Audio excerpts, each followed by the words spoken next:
Hello नमस्कार, Radhe Radhe, good evening my dear student. उम्मीद करते हैं आप सभी स्वस्थ और मस्त होंगे। मैं हार्दिक यादव आपका आपके यूट्यूब चैनल संस क्लासेस पर ढेर सारा स्वागत एवं अभिवादन करते हैं। उम्मीद करते हैं आपकी पढ़ाई शानदार और लाजवाब चल रही होगी।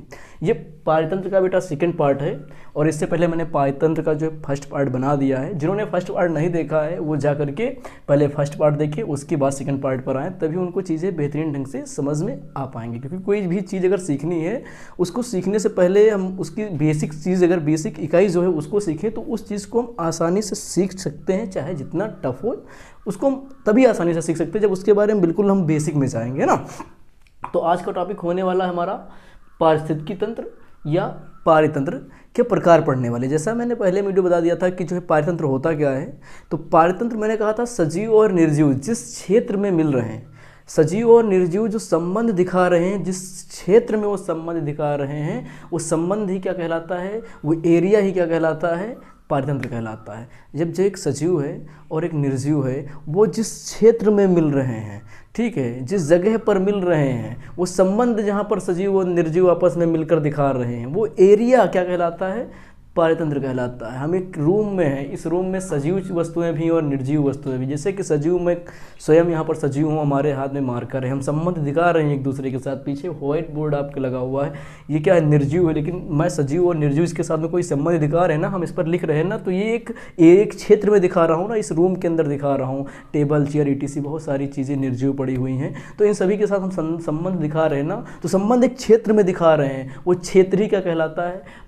पारितंत्र कहलाता है। पहले आप समझते हैं एक बार और फिर से, पारितंत्र होता क्या। मैंने आप लोगों को ऑलरेडी बता दिया था कि वह क्षेत्र जहाँ पर सजीव और निर्जीव आपस में मिलते हैं, वही क्षेत्र क्या कहलाता है, पारितंत्र कहलाता है। जैसे कि आपकी अगर बात की जाए कि एक जंगल की अगर बात की जाए, तो जंगल में क्या क्या हो सकता है, जंगल में पेड़ पौधे हो सकते हैं। पेड़ पौधे सजीव होते हैं, निर्जीव होते हैं। सजीव होते हैं आपके पेड़ पौधे हो गए, ठीक। उसकी अगर हम बात करें, जल हो गया आपका, जल कैसा होता है, सजीव या निर्जीव होता है, निर्जीव होता है, ठीक है। और जानवर हो गए जंगल में जो घूम रहे होते हैं, जानवर हो गए, नदी हो गई, झरना हो गए, सूर्य का प्रकाश हो गया, ये सब एक जगह पर मिल रहा है या नहीं मिल रहा। तो जंगल क्या है, एक पारितंत्र है कि नहीं है ना पारितंत्र, क्योंकि वहाँ पर सजीव और निर्जीव दोनों वस्तुएं आपस में मिल रही। मिट्टी मिल रही है ना, मिट्टी मिल रही है जंगल में, देखो, ठीक है। वहाँ पर लोमड़ी मिल रही है ना, खरगोश मिल रहा है, घास मिल रही है, पेड़ पौधे मिल रहे हैं, जल मिल रहा है, ताप मिल रहा है, हवा मिल रहा है, प्रकाश मिल रहा है। इसमें से आधे से ज़्यादा चीज़ें निर्जीव हैं और आधे से ज़्यादा चीज़ें कैसी हैं, सजीव हैं। तो सजीव और निर्जीव जिस स्थान पर मिलते हैं, जिस क्षेत्र पर मिलते हैं, वो जो एरिया होती है, जो क्षेत्र होता है, वही क्या कहलाता है, पारितंत्र कहलाता है, ठीक है। कमेंट सेक्शन में आपको बताना है भारतीय पारितंत्र या पारिस्थितिकी तंत्र के जनक किसको माना जाता है। और विश्व के क्वेश्चन ध्यान से सुनना, विश्व की परिस्थितिकी या पारितंत्र के जनक किसको माना जाता है, और भारत के जो है परिस्थितिकी या पारितंत्र के जनक किसको माना जाता है। दोनों क्वेश्चनों का जवाब आपको कमेंट सेक्शन में देना है। फिर जब हम अगला लेक्चर लेंगे पारितंत्र से जुड़ा हुआ, तो उसमें हम महत्वपूर्ण तिथियों के बारे में या महत्वपूर्ण वैज्ञानिकों के बारे में आपको बताएंगे। अब चलते हैं, हमारा टॉपिक क्या है, पारिस्थितिकी तंत्र अथवा पारितंत्र के प्रकार। कितने प्रकार के पारितंत्र हो सकते हैं, सोचो कितने प्रकार के पारितंत्र हो सकते हैं। तो आप दिमाग लगा सकते हो कि जहाँ पर सजीव और निर्जीव मिलेंगे वो स्थान पारितंत्र कहलाएगा। तो कहाँ कहाँ पर सजीव और निर्जीव मिल सकते हैं, एक तो ज़मीन पर ही मिलेंगे, ठीक, एक ज़मीन पर मिलेंगे, एक पानी में मिल सकते हैं, और कहाँ हो सकता है, क्या हवा में हो सकता है, नहीं बेटा, हवा में नहीं हो सकता है, ठीक। किसी बच्चे ने मुझसे पूछा क्या सर हवा में कोई पारितंत्र बन सकता है, तो मैंने कहा जो हवा में पारितंत्र बनेगा, वायु में जो पारितंत्र बनेगा, वो कुछ समय के लिए बनेगा, ठीक, वो स्थायी नहीं होगा, परमानेंट नहीं हो सकता, ठीक। मान लीजिए एक चिड़िया हवा में है, उड़ रही है, चिड़िया सजीव है और हवा वो ऑक्सीजन में उड़ रही है, वहाँ पर वो निर्जीव है, तो उसके बीच में थोड़ा संबंध बना है, वो कैसा पारितंत्र। मैंने कहा वो अस्थायी जो है पारितंत्र है, वो स्थायी पारितंत्र नहीं, चिड़िया को वापस ज़मीन पर आना ही पड़ेगा ना। तो दो जगह बन सकता है, एक तो ज़मीन पर बन सकता है, सजीव और निर्जीव कहाँ पर मिल सकते हैं, ज़मीन पर मिल सकते हैं या फिर जल में मिल सकते हैं ना। तो जो अब बात करते हैं प्राकृतिक में जो है पारितंत्र को जो बांटा गया उसके प्रकार में, तो उसके प्रकार कितने प्रकार बताए गए, तो बेटा पारितंत्र के मुख्यतः दो प्रकार बताए गए। कितने प्रकार, मुख्यतः दो प्रकार हैं इसके, ठीक। पहला प्रकार क्या है, प्राकृतिक पारिस्थितिकी तंत्र अथवा प्राकृतिक पारितंत्र, नेचुरल इकोसिस्टम, ठीक, नेचुरल इकोसिस्टम। प्राकृतिक पारिस्थितिकी तंत्र या प्राकृतिक पारितंत्र, जिसको हम क्या कहते हैं, नेचुरल इकोसिस्टम कहते हैं। वे पारितंत्र जो प्रकृति परिस्थितियों, मतलब प्राकृतिक परिस्थितियों अथवा प्रकृति द्वारा स्वयं निर्मित होते हैं, प्रकृति द्वारा स्वयं निर्मित होते हैं, वे पारितंत्र बेटा क्या कहलाते हैं? प्राकृतिक पारतंत्र कहलाते हैं, जो प्रकृति द्वारा स्वयं निर्मित होते हैं। जैसे जंगल किसने बनाया? जंगल किसी ने बनाया?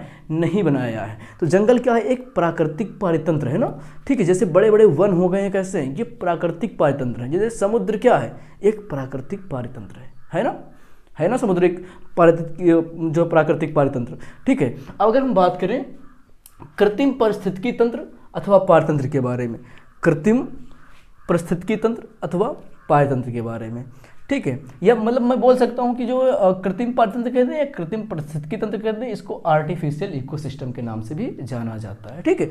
तो आपको मैंने बताया कि प्राकृतिक पारतंत्र जिनको ह्यूमन नहीं बनाते हैं ना, जो मनुष्य नहीं बनाते, जो स्वयं से निर्मित होते हैं, प्राकृतिक परिस्थितियों द्वारा जो निर्मित होते हैं। जैसे बड़ा एक विशाल जंगल, अमेज़न जंगल सुना है आपने? नाम सुना होगा। अब बताओ वो कितना बड़ा पारितंत्र है, बहुत बड़ा पारितंत्र है ना, क्योंकि उसमें सब कुछ है। समुद्र क्या है? एक पारितंत्र, उसको हमने नहीं बनाया, आपने नहीं बनाया, वो स्वयं किसके द्वारा? प्रकृति के द्वारा निर्मित हुआ है, ठीक है। तो जो स्वयं प्रकृति के द्वारा निर्मित होते हैं उन्हें हम प्राकृतिक पारितंत्र कहते हैं। जंगल है, प्राकृतिक द्वारा बनाया गया है, उसमें जानवर भी मिल रहे हैं, जल भी मिल रहा है, वायु भी मिल रहा है, प्रकाश, मिट्टी, सब कुछ मिल रहा है, तो एक क्या हो गया? पारितंत्र हो गया। वैसे ठीक है, कुछ मनुष्य लोग भी मिलकर बनाते हैं, ठीक है। दूसरा क्या होता है आपका? कृत्रिम पारिस्थितिकी तंत्र या कृत्रिम पारितंत्र होता है, ठीक। मानव द्वारा जो पारितंत्र बनाए जाते हैं, मानव द्वारा जो पारिस्थितिकी तंत्र बनाए जाते हैं, वैसे तंत्र को क्या कहते हैं बेटा? कृत्रिम पारितंत्र कहते हैं। जैसे मानव द्वारा निर्मित पारितंत्र या पारिस्थितिकी तंत्र, ठीक है। मानव द्वारा निर्मित पारितंत्र या पारिस्थितिकी तंत्र कृत्रिम पारितंत्र या पारिस्थितिकी तंत्र कहलाते हैं, ठीक, जो मानव द्वारा निर्मित हो। अब जैसे कि आपसे हम क्वेश्चन करें कि चिड़ियाघर क्या है?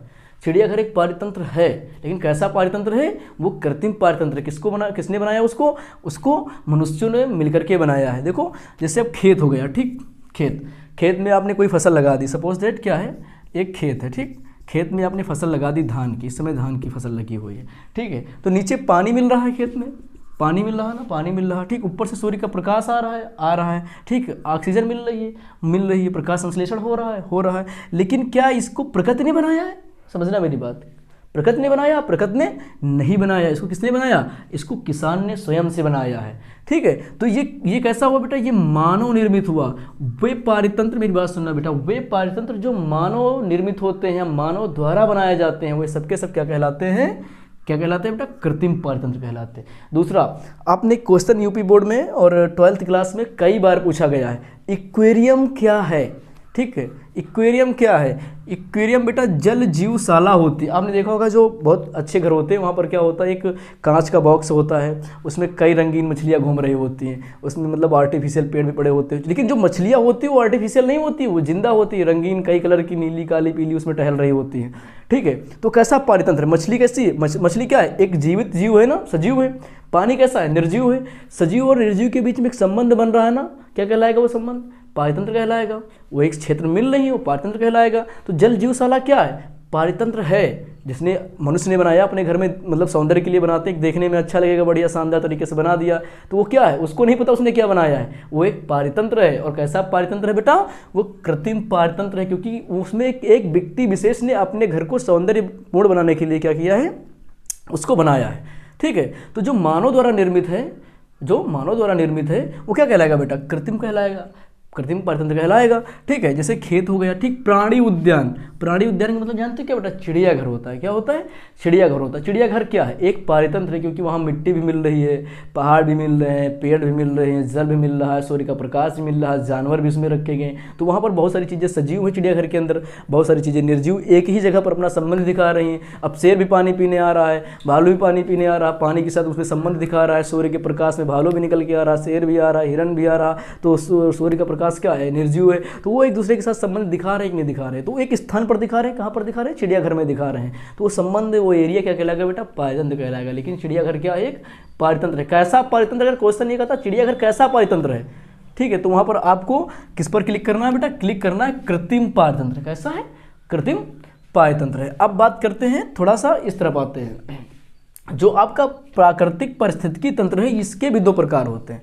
इसके मुख्य तो मान लीजिए 2 ही प्रकार होते हैं, और जो है कई बुकों में कई प्रकार दे रखे हैं, लेकिन इसके मुख्य 2 प्रकार होते हैं। पहला जैसे कि जलीय पारितंत्र, ठीक है। अब तो जलीय पारतंत्र कहाँ पर बनेगा, जलीय पारतंत्र बनेगा तो कहाँ पर बनेगा भाई, ज़मीन पर ही तो बनेगा ना। तो जलीय पारतंत्र एक प्रकार का स्थलीय पारतंत्र है। कैसा है, स्थलीय पारतंत्र है। लेकिन लोग कहते हैं इसको अलग कर दिया गया है। जलीय पारतंत्र वे पारतंत्र जो जल में बनते हैं, वे पारतंत्र जो जल में बनते हैं। मान लीजिए एक सजीव और एक निर्जीव जल में मिल रहा है, तो वो एक क्षेत्र में मिल रहा है कि नहीं मिल रहा, उस क्षेत्र को क्या कहेंगे हम, पारतंत्र कहेंगे। किस क्षेत्र में मिल रहा है, जल में मिल रहा, तो उस क्षेत्र को हम क्या कहेंगे, जलीय पारतंत्र कहेंगे। वो क्षेत्र जहाँ पर सजीव और निर्जीव आपस में मिलते हैं उसे पारतंत्र कहते हैं। ये पारतंत्र बन कहाँ पर रहा है इस बात पर डिपेंड करता है। अगर ये पारतंत्र जल में बन रहा है तो उसे हम जलीय पारतंत्र कहेंगे, ठीक है। अगर ये पारतंत्र स्थल में बन रहा है तो उसे स्थलीय पारतंत्र कहेंगे, ठीक।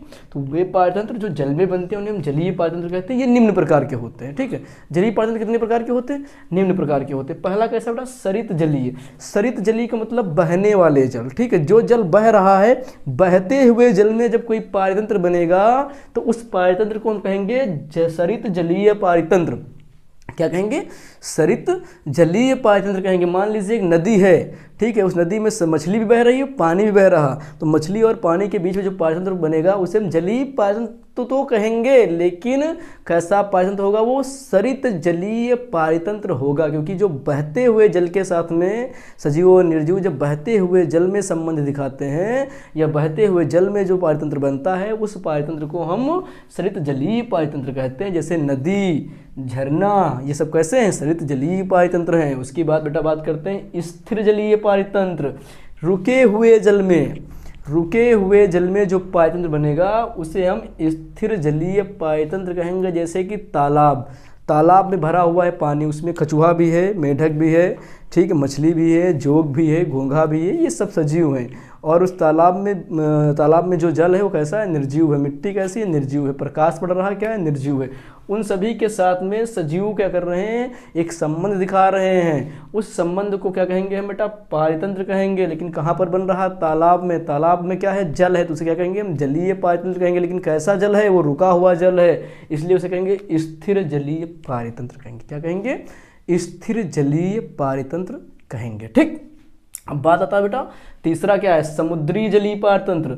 यानी कि समुद्र कैसा होता है, एक पारतंत्र है और समुद्र कैसे बड़े बड़े होते हैं। तो अगर देखा जाए तो पृथ्वी पर बनने वाले बड़े बड़े पारतंत्र में से समुद्र भी एक बड़ा पारतंत्र है। समुद्र के अंदर कई प्रकार की मछलियाँ और कई हजारों प्रकार के जो है छोटे मोटे जीव पाए जाते हैं, ठीक है। ज्वार नदमुख, ज्वार नदमुख पारतंत्र। ज्वार नदमुख जहाँ पर, अब इस पर अगर ज्वार नदमुख की बात करें, जहाँ पर नदी का मुख जो है समुद्र से मिल रहा होता है, जहाँ पर नदी कूद रही होती है समुद्र में, ठीक है, उसके मुख के ठीक पास में एक पारतंत्र बनता है। उस पारतंत्र को क्या कहते हैं हम, ज्वार नदमुख पारतंत्र कहते हैं, ठीक है। अब बात करेंगे दूसरा क्या बेटा, स्थलीय पारतंत्र, ठीक है। जमीन पर, भूमि पर, स्थल पर, मतलब स्थल पर। ये कहाँ पर बन रहा था, जल में बन रहा था। जलीय मतलब जमीन पर, भूमि पर, स्थल पर बनने वाले पारतंत्र को हम स्थलीय पारतंत्र कहते हैं। जो जमीन पर बन रहे होते हैं वही पारतंत्र क्या कहलाते हैं, स्थलीय पारतंत्र कहलाते हैं। जैसे कि खेल का मैदान, खेल के मैदान पर देखो घास होती है,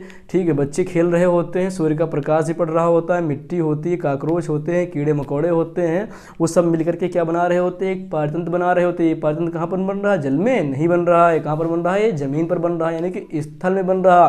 तो स्थल में बनने वाले पारतंत्र स्थलीय पारतंत्र कहलाते हैं। जैसे कि घास स्थलीय पारतंत्र, मतलब घास, एक घास का क्षेत्र होता है, घास और जमीन के बीच में जो क्षेत्र बन रहा है उसे क्या कहेंगे बेटा, हम क्या कहेंगे, घास स्थलीय पारतंत्र कहेंगे। दूसरा क्या है, मारुस्थलीय पारतंत्र। जो मारुस्थल में बनते हैं, मारुस्थल जमीन पर ही तो होता है, मारुस्थल जमीन पर तो ही है, तो जो जमीन में बन रहा है उसे क्या कहेंगे, मारुस्थलीय पारतंत्र कहेंगे, ठीक। तीसरा क्या था, वनीय पारतंत्र। जो जंगल है, बड़े बड़े जंगल हैं, वन हैं, ये सब क्या कर रहे हैं, जमीन पर ही तो हैं। तो ऐसे पारतंत्र जो जमीन पर पाए जाते हैं उन्हें हम स्थलीय पारतंत्र कहते हैं। जैसे जंगल हो गया, खेल का मैदान हो गया, घास के मैदान हो गए, मारुस्थल हो गया, ठीक है। ये सब क्या है बेटा, स्थलीय पारतंत्र है। तो पारतंत्र के मुख्यतः कितने प्रकार होते हैं, दो प्रकार होते हैं। एक होता है पारिस्थितिकी तंत्र, ठीक है, एक होता है मतलब प्राकृतिक पारतंत्र, दूसरा होता है आपका कृत्रिम पारतंत्र, ठीक है। एक बार और भी हम चलते हैं, ठीक है। वे पारतंत्र जो प्रकृति द्वारा स्वयं बनते हैं या जो है प्राकृतिक परिस्थितियों से निर्मित होते हैं, उनको क्या कहते हैं हम, प्राकृतिक पारिस्थितिकी तंत्र कहते हैं ना, ये पारतंत्र कहते हैं, ठीक। Natural ecosystem. दूसरा क्या होता है, वे पारतंत्र जिनको मानव स्वयं अपने हाथों से बनाता है, मानव द्वारा निर्मित पारतंत्र कृत्रिम पारतंत्र कहलाते हैं। इसे आर्टिफिशियल इकोसिस्टम भी कहते हैं। ठीक है, अगर हम बात करें कृत्रिम पारतंत्र जैसे कि क्या क्या हो सकता है, हमारा खेत हो सकता है, हाउस गार्डन हो सकता है, मतलब घर की जो क्यारी हम बनाते हैं। अगला कृत्रिम बांध हो गए, मतलब आर्टिफिशियल डैम जो बनाते हैं नदी के किनारे हम लोग। ठीक है, जल जीवशाला मतलब एक्वेरियम हो गया, जो घर में रखे रहते हैं, मछली उछली पाल लेते हैं एक डब्बे के अंदर पानी भर के। प्राणी उद्यान मतलब जैसे इसकी चिड़ियाघर।